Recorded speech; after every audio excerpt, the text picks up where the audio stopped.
Ray in Maryland, go ahead, buddy. What's going on? Hey, not much, man. What's happening, Eddie? All good, Ray. Good deal. I got a few quick things here for you. I did. You mentioned that documentary on Peter North last week, so I watched it, and knowing that Richard Christie directed you to that, the only thing I could hear while I was watching it is, "He's my favorite. He shoots ropes." Yeah, So, and Richard, it's funny you bring that up because I was texting with Richard yesterday because Richard is a huge Halloween haunted house guy. So yesterday, my daughter went into this. They've got a year-round giant haunted house now in Vegas, and my daughter went in there, and I was waiting for her. So I took a photo of the outside of it, and I texted it to Richard, and I go, "You got to go to this. This would be like your paradise." And he's like, "Yes, I'm working on it," because I guess he's coming. He's coming to Vegas this weekend for something to do with a fantasy football thing he's doing here. So I was telling him these things he's got to do, but I'm so bummed because I'm going to miss him when he's here because I'm leaving here on Thursday for a while. So anyway, we were texting about that. But yes, he did direct me to that doc. I believe he knew a guy that worked on it. But yes, I was thinking that as well. Yeah, of course. And I wanted to say something about your the interview with Billy Bob Thornton that you did. First of all, it was great. I love when you interview people slightly out of the wheelhouse, even though he is a music guy, it's still a little different. But sometimes I take for granted how good of an interviewer you are because, I've heard you interview some of these guys before, and it's always like a casual conversation. You always do a great job. But it really reminded me of what a great interviewer you are, Eddie. So congrats on that interview. I wish it was a little longer, but, it was really an excellent interview, I thought. And Billy was all engaging. Billy Bob was very engaging and open, so I liked that one a lot. That was great, dude. I really appreciate that. Thank you, Ray. Yeah, I love doing. Thanks, Ray. Take care. Have a good week. I like doing stuff like that as well. I've said that very, very often. Like, I love talking to people who aren't necessarily known for being music people or rock people who are big rock people, and hearing that kind of perspective, right? So you hear Billy Bob Thornton, first thing that comes to mind is all his movies and maybe currently Landman and all these things that he's doing and what an accomplished actor he is and what a big figure he is in Hollywood. But you get to those people and you watch and you can feel how they light up when they talk about something that is also super near and dear to them, in this case, music, that they don't get asked about all that much, and they don't get to talk about all that much.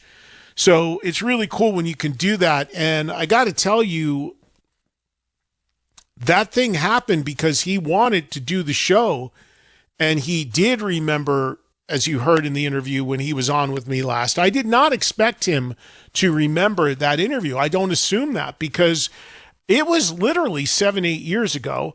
A guy like that does 1 million interviews. He meets 1 million people.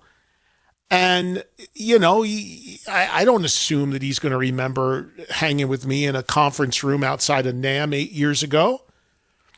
So it was amazing that he did, but he knew he was going to get more of a music thing. And I think these guys also eventually pick up on the fact that it's like, look, I am not interested in your 6 divorces. I am not interested in your current girlfriend or wife. I am not, all well and good, whatever is going on in your world personally. I want to talk about music.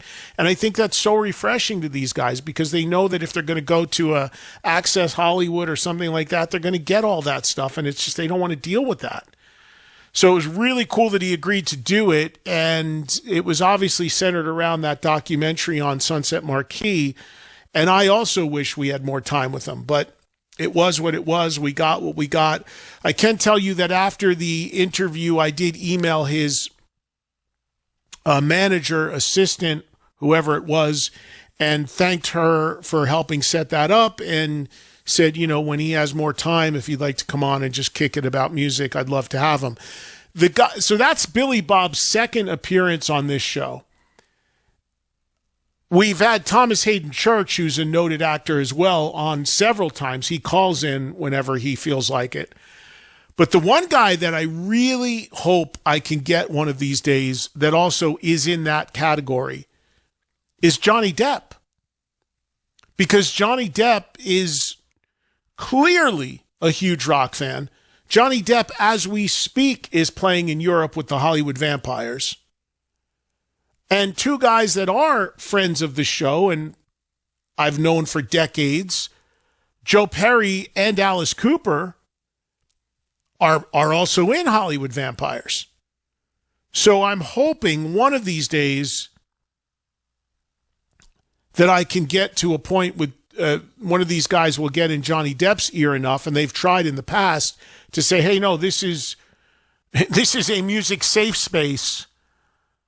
You know, I'm not interested in talking about Amber Heard and who's shit in whose bed. I mean, they want to talk about that, that's fine.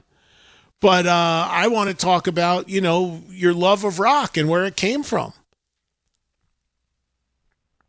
Tommy Henriksen is very close with Johnny Depp as well. I've talked to Tommy about putting a word in. Now, Depp apparently predominantly lives in France these days, so that maybe makes it a little more challenging. But I'm still hopeful that'll happen one of these days. So we'll see. But thanks for that, Ray. I'm glad you enjoyed Billy Bob, and yeah, hopefully we get more time with him at some point.